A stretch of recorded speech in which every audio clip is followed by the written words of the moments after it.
like that? All right, welcome into the show. This is Purple Daily, daily Vikings entertainment. You can find us in everything we do at Score North on scorenorth.com and the Score North app. And Purple Daily, Apple, Spotify, scorenorth.com, and the Purple Daily YouTube channel, where we're going to be live on Wednesday night for the greatest phenomenon in American sports, the NFL schedule release. We already know the teams, and now we get to find out the order on Wednesday night. So hang out with us, Mackie, Judd, executive producer Declan, and Judd's bobblehead collection. Exactly right. Yeah. A lot of those. So Purple Daily presented by TCL. Enjoy more of what you love with TCL. And you'll notice if you're watching on YouTube, we've got another friend from Pro Football Focus. So Eric Eager has always been a regular contributor on this show for a number of years. And we're happy today to add Seth Galina to the Kirk Cousins fan club. It's a christening for you, Seth, after you wrote on PFF.com, Kirk Cousins is a dark horse MVP candidate after the Vikings improved their offensive line. And I love your tweet where you said, I don't actually believe he's going to win MVP. It's just a joke. Actually believes it more than anything, and it's the only constant I hold on to as I get sucked further and further into the void. All right, explain yourself here. You've got a lot of split fans that are watching and listening to this right now on Kirk Cousins. Well, okay, so my thing with Kirk Cousins is this is my theory on life, really, is that I believe there's like a parallel universes. I think a lot of people believe in this type of stuff. So there is a universe out there. Like we live in universe, dimension number like 85B78 or whatever it is, right? There's one universe. There's one, and trust me, there's not many. There's just one. There's one universe where Kirk Cousins wins an NFL MVP or wins the Super Bowl or takes the Vikings to the Super Bowl. I don't know if it's this one. I hope it's this one for my sake, for my own sanity. I kind of hope it's this one because I put I put out so much pro Kirk Cousins propaganda that I hope it's this universe. Because look, at the end of the day, he's like, I will say that I like these quarterbacks who don't come in with a lot of physical skills, and that's certainly Kirk Cousins, right? He doesn't have the strongest arm. He's pretty accurate, but he doesn't have the strongest arm. Obviously, can't really move around the pocket, and I'm sure we'll talk about that because it's important. And so, like when I see these guys who have I'm a quarterback coach at heart, so it's like when I see these guys with tremendous, footwork, drop back footwork, timing, and stuff like that, I'm like, oh, look at this guy, he's such a great quarterback. And then I get carried away a little bit, and then I say that these guys are dark horse MVP candidates. Love it. That I don't know if I should take back or not. But anyways, that's kind of why I like Kirk Cousins, and he's not a bad quarterback. Like he was like 7th in PFF grade the last season. 93 point something grade. Like that's really good. There's obviously issues, and I know talking to Vikings fans right now, there are many issues. But there's something about him that I'm into from a quarterback perspective, and that's why I hang on to this hope that this is the universe where he wins the MVP. Seth, I love this, and I don't know. Trust me, I don't. No, but I don't know if as you wrote this, you thought about the possibility here. But here's what I love that you've done. You have, in fact, it's a rule of mine that's very, very smart. What you've done is observed what Kirk has, right? Thielen, Jefferson, Irv Smith, Dalvin Cook. An O-line that is now, pass protection-wise, should be improved, right? And you've come to the conclusion that if Kirk plays as well as Kirk can possibly play, there's no reason why, if he can get off to a good start, which he's not done for 2 years now, but then he always bounces back. There's no reason why he can't be in the mix because he's got the talent around him. He's got the players. He should have the protection. You, to me, have done the genius thing. You've applied smart pressure here because you're not wrong. Like, I don't think he's going to win it, but he certainly has for what he's paid, he has the pieces around him to be in contention for exactly what you're talking about, and that's why I love this. I think one of the problems, like you said, is how much he's paid, because you don't want to have to rely on everything else around him being perfect if you're paying him this much money. I think that's really the biggest issue. But with that said, like he already has the money in his bank account. Like nothing's going to change now. So it's like, okay, well now we can put together this really really great team around him, and like you said, the receivers are great. Getting Jefferson like they did last year, losing Stephon Diggs, you're thinking, okay, well, it kind of sucks that now they have to just go and kind of gamble on taking another receiver in the first round because they need that second receiver. And they whatever you want to think about the draft, and they really got lucky getting Jefferson, because he could have been Jalen Reagor. And then we saw what happened, with the Eagles last year. Obviously, Jefferson's a hell of a player. It turns out that he's a hell of a player. So it worked out for them. The offensive line has been horrible. A lot of guys can deal with not having the best offensive line.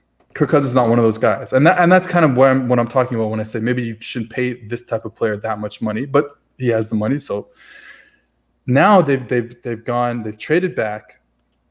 They've taken the tackle who probably was already the guy that they wanted to take at 14, and they get him at 23 and get an extra draft pick. The guard they take, that's Darisaw in the first round. The guard they take in the third round is a player that I like because I think that some of the issues that caused him to slip all the way to the third round were more schematic at Ohio State. I'm talking about Wyatt Davis. So I think as an individual pass protector, run blocker, he's a very good player, and probably more of a mid-second round type of player. So I think that changes a lot. And the thing I wrote about in my article was how bad specifically the interior of the Vikings offensive line has been in Cousins' tenure. And importantly for that is that because he's not mobile, and because he tends to hold on to the ball for a long time, and this is something that I was surprised about when I looked at the numbers.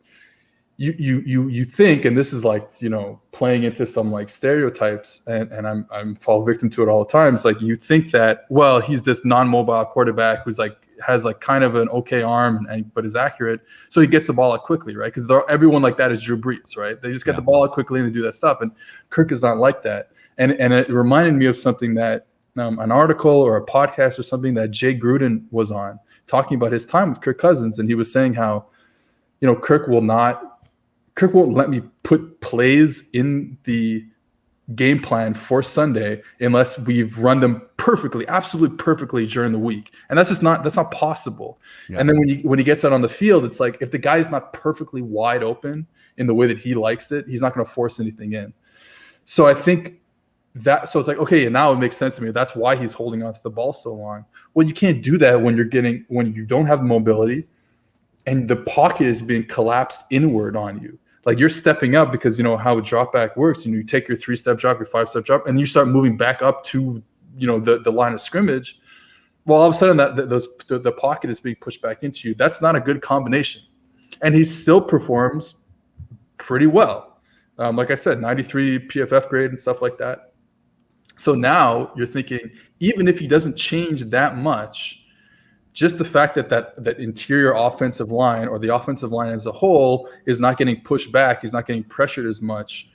He can be the same quarterback. He can hold on to the ball a little bit longer than most quarterbacks would, especially most quarterbacks with his physical skill set, and then still be able to at least not get sacked because he takes a ton of sacks, maybe get some checkdowns. Less negative plays, I think, would be important. Maybe it's not that he's holding onto the football and then hitting a deep post for a touchdown. It's maybe he's holding onto the football and then getting a 4-yard completion on a check down, and then Dalvin Cook breaks the tackle and they go for a first down, something like that. So I don't think he even has to change that much. I think what the Vikings have done with the offensive line should help them, the whole team, whether he wins the MVP or not, should help them just be that much better next season. I think everything you just outlined it's a great summation of it's less about Kirk and limitations, and there are some, and you laid them all out, and it's more about contract. And when people say, well, that's the market, it's a supply and demand issue in the NFL. There's 20 reliable quarterbacks in the world, maybe at any given time,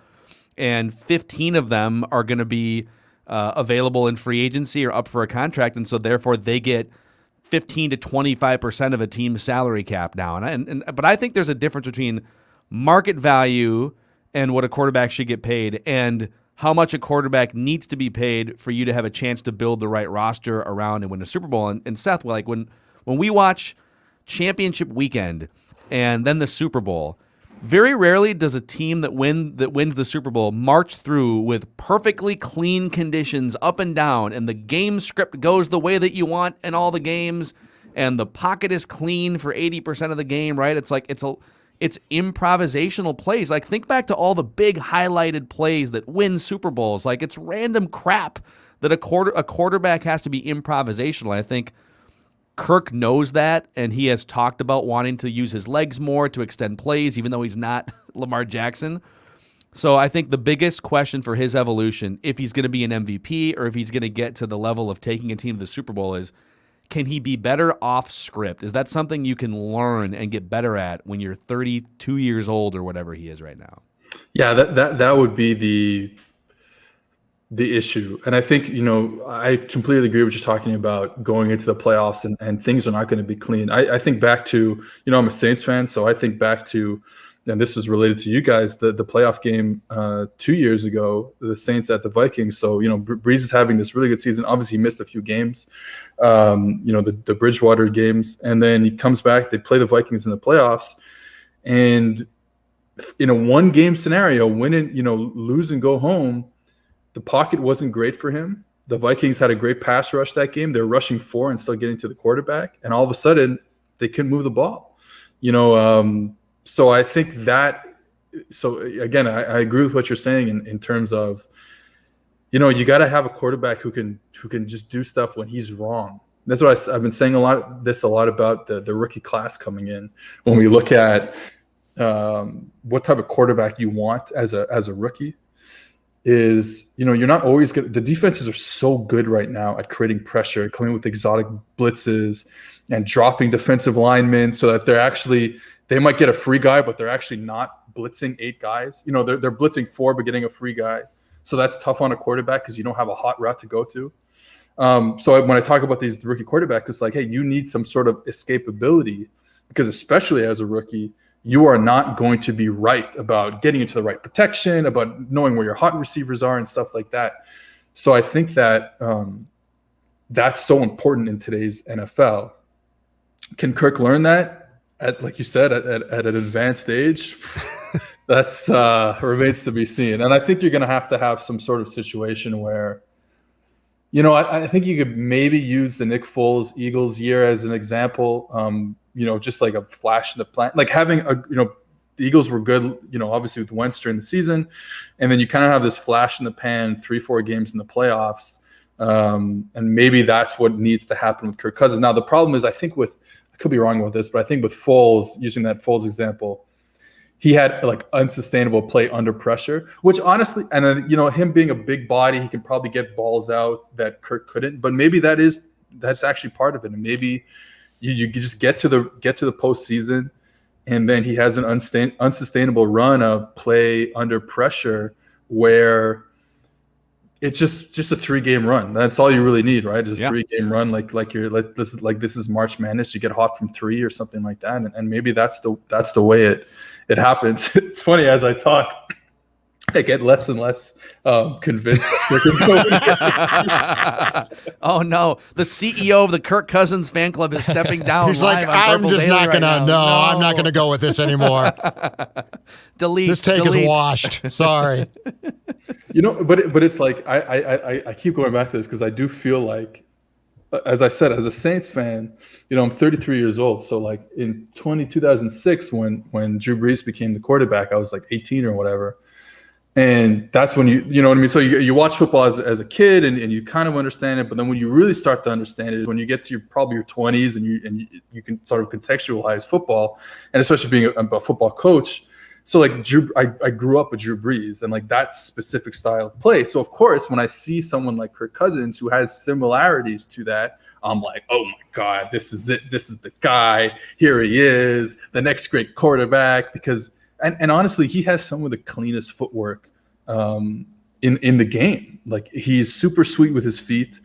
It's just like there's just so many issues. So like I still like those guys, but I do wonder if I would be the CEO of the Kirk Cousins fan club if like the Saints had like kept like Aaron Brooks for my 20s, and I would have seen a completely different quarterback. Probably not. Yes, dude. Oh, man. Probably I not. love it. So Seth, what is your thoughts too on when you watch film of the Vikings offense and Kirk as a whole? Because part of this equation too goes beyond Kirk. It goes to play calling, and they obviously love to use Cook and they love to run.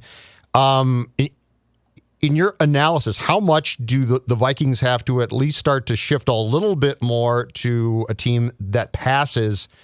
To if you're going to get the best from Kirk, it seems to me that that's also an important step that he clearly does not control. It's controlled by the actual offensive play calling. Yeah, I think what would worry me after a few seasons. Now, I think you look at the offense that he's been put in this, Kubiak, Shanahan, Gibbs offense. And when I say Kubiak, Shanahan, Gibbs, I'm talking about like the 97, 98 Denver Broncos when they kind of created this horizontally stretched running game paired with all the play action off of it. And that kind of went away, kind of went out of style for a bit. We still kind of lived in a West Coast or maybe a spread type of system in the NFL. And now it's back in full force, right? Now everyone's running it because we've seen the Rams have success with it. We've seen the 49ers have success with it. And we're seeing Kirk Cousins have success with it. I think what would make me nervous is once you pull back all the runs and all the play actions, can he be a straight drop back passer time and time again? And while I think he's better than Jared Goff, to use him as an example, when the Rams have had to do that with Jared Goff, it's looked really bad. When he's not had the benefits of that play action, that wide zone scheme, it's been rough. So you can only do so much as a play caller. And you look at McVay and Shanahan with Garoppolo.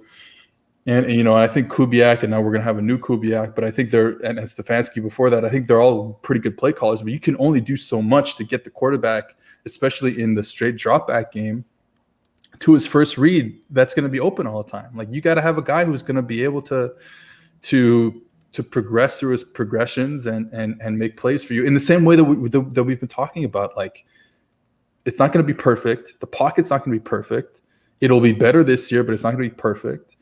You got to start getting rid of the football probably more to players who you might not think are open, but probably NFL open.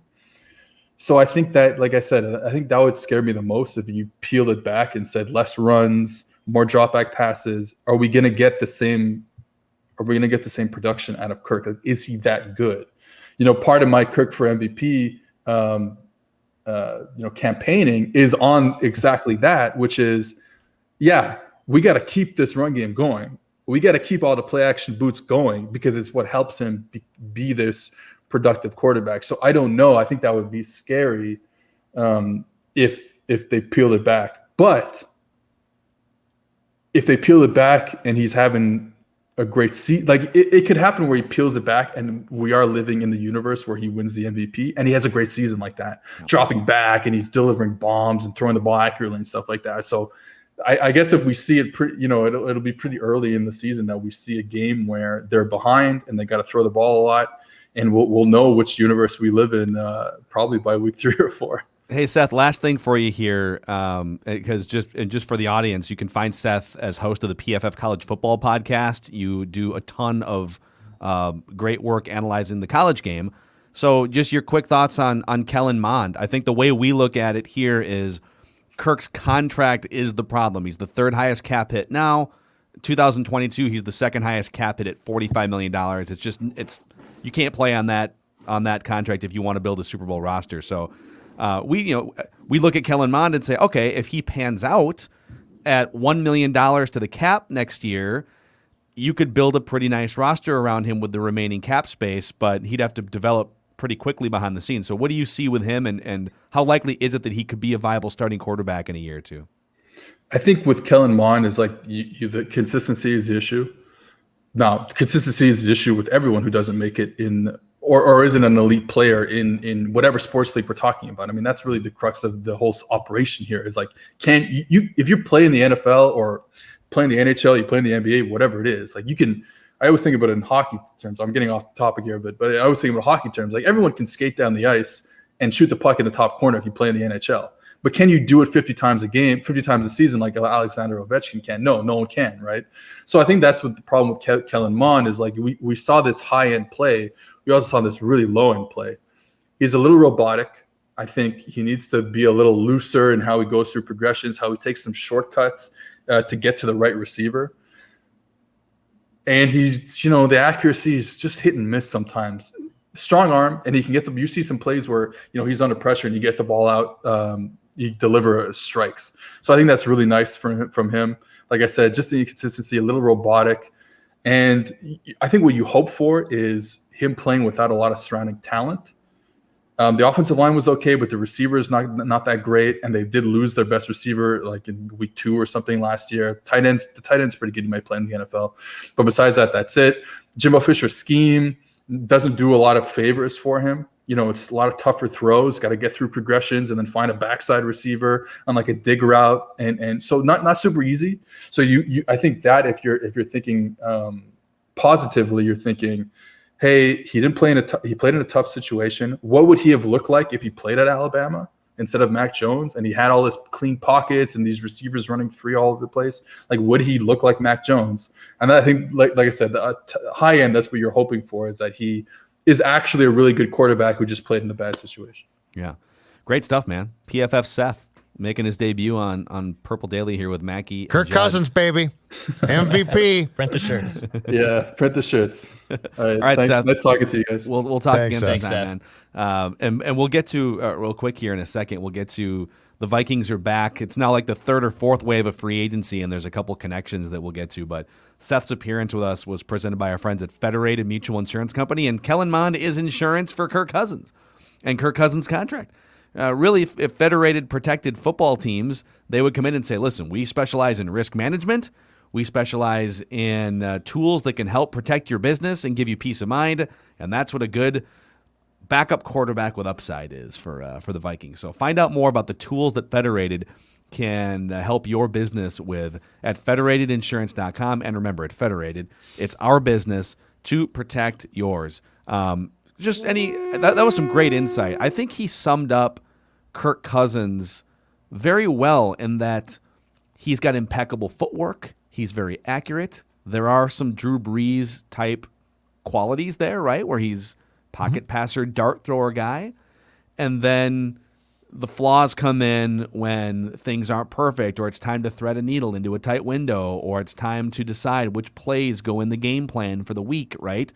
And Kirk is very much in this tight space of, compared to a bunch of other quarterbacks, especially the more mobile ones now that are improvisational and running around and keeping plays alive. Like, he operates with such a thinner margin for error, and it puts more pressure on the front office and the rest of the coaching staff to make the pieces around him more perfect than maybe Pat Mahomes needs or Josh Allen needs, right? So I thought he did a good job of summing up everything that is Kirk Cousins. But that's the problem is I don't think that you can unteach yourself. I think it's Kirk's personality. So I don't think it's a football thing. I think Kirk needs things to, in life, be a certain way. And I don't think that you can, that's a compartmentalized piece of your brain. So you can't remove it. Like it's not a footwork thing where you can coach that out. That's how he thinks. And it's a great description. And that comes back to the fact that in no professional sport, or hell, no sport, things are never going to be perfect. Yeah. Like there are probably a lot of guys who would be really, really good with perfection. But it also begs deeper this question. How on earth did you sign this guy knowing this and not give him an O-line that could really pass protect him? Mm-hmm. Like, that's the question. The question is, because Kirk didn't get here and change. Kirk was the guy in Washington that he's been here.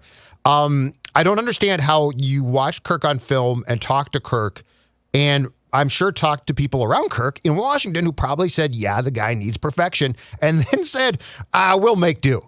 Like that will always be my question for the Vikings is, because I appreciate the attempt that they made with Kirk. I appreciate the fact that they identified him as the rare guy who is a starting caliber, pretty good quarterback who hits the market and you can sign. I will never understand how you didn't know enough about him to say, if we're going to do this, that O-line pass protection-wise has to be really good, not, oh, we'll make do, which is what they said. Yep. So yeah, good that's my stuff, issue. and I love it. I love that he's going into this parallel universe of what Kirk could be if situations were perfect or different. Boys, before we say goodbye, let's at least mention. So Doogie has reported, I think on both these guys, that now that the draft is over, the Vikings still have a few $1 million in cap space, and there's like a fourth wave of free agents out there. Yep. So 2 names that the Vikings have been tied to. Let's start with name number 1 here. Wide receiver and former 4th-round pick by the Jacksonville Jaguars, Dede Westbrook. So some background on Dede Westbrook. He's a free agent now. He missed almost all of last season with a knee injury. He only caught 1 pass last year. In the 2 seasons prior to, he's like 28 years old too. In the 2 seasons prior to that, 66 catches in 18, 66 catches in 19, for 700 and 660 yards, 8 total touchdowns. Now, to me, the biggest hook here, he's an older guy. Like, he wasn't drafted until he was like 23 or 24, I want to say. But he ran a 4.39 40 coming out of his pro day in 2017. So he's a burner, but he also is coming off a knee injury. Yeah. Interesting candidate as a 3rd wide receiver. Interesting, but he sure seems like, and it seems like this team always signs this guy, right? Like, we're going to bring him in, and he either gets cut out of training camp or makes the team and does not play. So the thing about this is, until the Vikings commit to a 3rd guy who's actually going to play, I don't know it's a huge deal unless a player gets hurt. So if Thielen or Jefferson go down, it's important. But there always seems to be a guy that the Vikings sign. Veteran guy, receiver, he might catch some balls, and like he barely plays. So that to me is this. Yeah, he also only averaged like 10 yards per catch, and so that tells me he's not using his speed like Deshaun Jackson has throughout his career, where he's like breaking free down the field, or they were using him in a weird way. It's just like normally guys who are that fast that are deep threats are going to average way more than 10 yards per catch. It'll be more like 16, 18, 20 yards per catch. Fitzy, call Fitzy up. Weird. Possession guy. Would you guys rather have Dede Westbrook in his prime? Fitzy. Yeah, I think I'd take Fitzy too. Fitzy would be fun. He might be cooked. I think he might be cooked. He might be cooked, but I think he would help your team. Yep. Okay.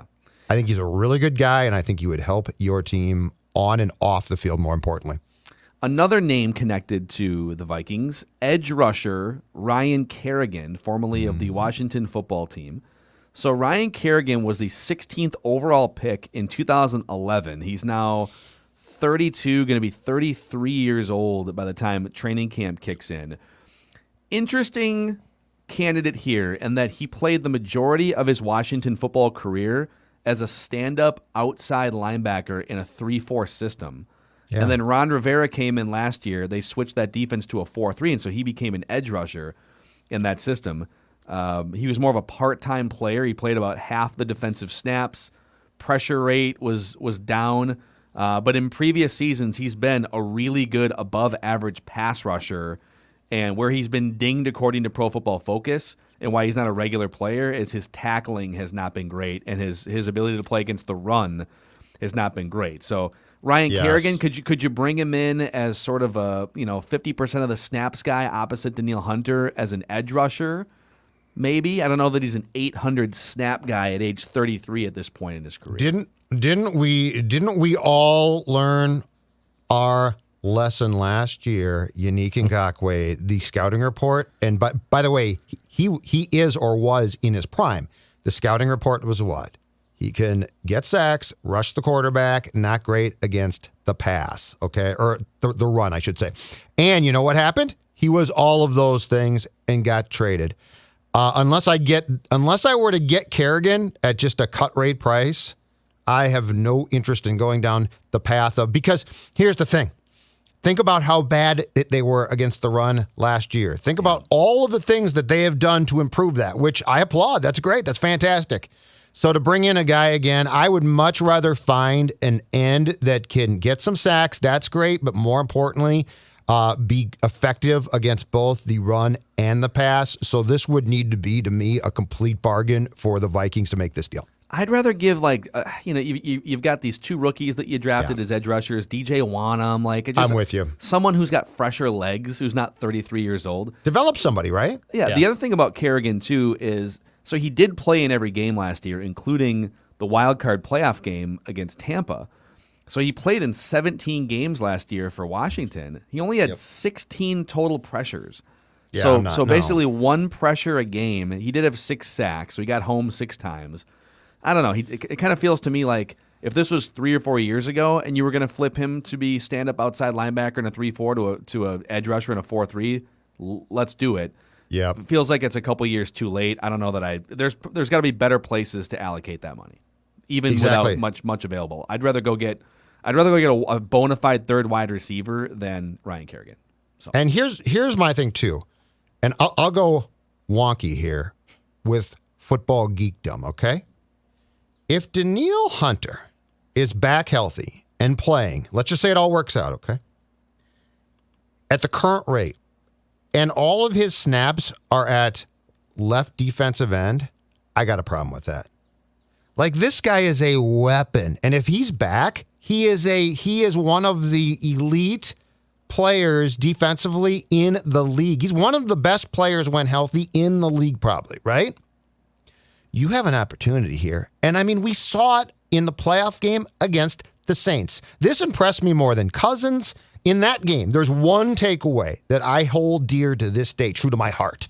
And that is that the Minnesota Vikings and Zim came up with a defensive plan, Phil and Dex, that was outstanding, right?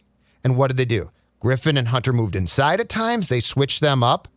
So the thing that is opened up here with the right end possibly being a younger player or a rotation is the fact that you have the opportunity to do different things with Danielle, and I think you absolutely positively should all season long, not just in a playoff game. Yep, I'm with you. I'm with you on that one. So those are a couple names that are still floating out there. I don't know, Larry Fitzgerald hasn't announced his retirement yet, but he's sort of publicly vowed to only play for the Cardinals. It would be fun. I think it'd be a lot of fun. It'd be a blast. We'd have a good show at least recapping it here. All right. So tomorrow's a big day on Purple Daily. We're going to give you 2 meaty episodes. One, our standard Wednesday, write that down, an accountability session, but also a live NFL schedule release party on the Purple Daily YouTube channel. So check that out.